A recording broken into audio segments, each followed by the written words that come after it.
Pour l'instant, la nouvelle route du littoral ressemble à ça. Des croquis, des plans. En 2018 ou 2020, voilà ce qu'elle devrait devenir, une route digue et plusieurs viaducs. Ce projet intéresse de près toutes les personnes présentes ce matin, des représentants des collectivités, des experts, des associations. Ils font tous partie d'un comité de suivi. Je veux qu'il y ait un débat qui soit permanent et continu tout au long du chantier, jusqu'à l'aboutissement de ce chantier à l'horizon 2018-2020. Des acteurs qui se réuniront régulièrement, mais qui ont déjà plein de questions, chacun dans son domaine de compétences. J'ai posé une question, même deux, tout simplement. On ne veut pas des glissières de sécurité métalliques, qui sont vraiment des coupes-gorges pour les motards. Et la deuxième chose, c'est sur la glissance des peintures au sol. Parce que c'est vraiment un sujet qui paraît très simple et désuet, mais qui nous intéresse beaucoup. Aujourd'hui, au niveau du BTP, c'est une véritable hécatombe.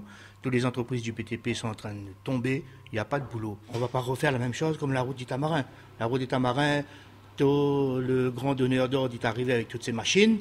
Aujourd'hui, nous ne voulons plus ça. Nous voulons que la route du littoral, la nouvelle route du littoral, soit faite intelligemment. Didier Robert l'affirme, les avis de tous seront pris en compte et ce comité de suivi ne fera pas perdre de temps au chantier.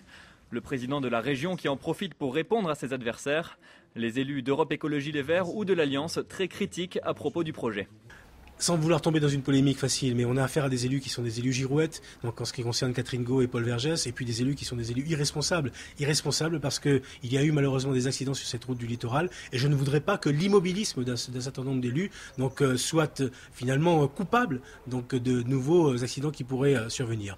Et il y a urgence car selon Didier Robert, toutes les études ont prouvé que le risque d'un effondrement en masse de la falaise est possible à n'importe quel moment.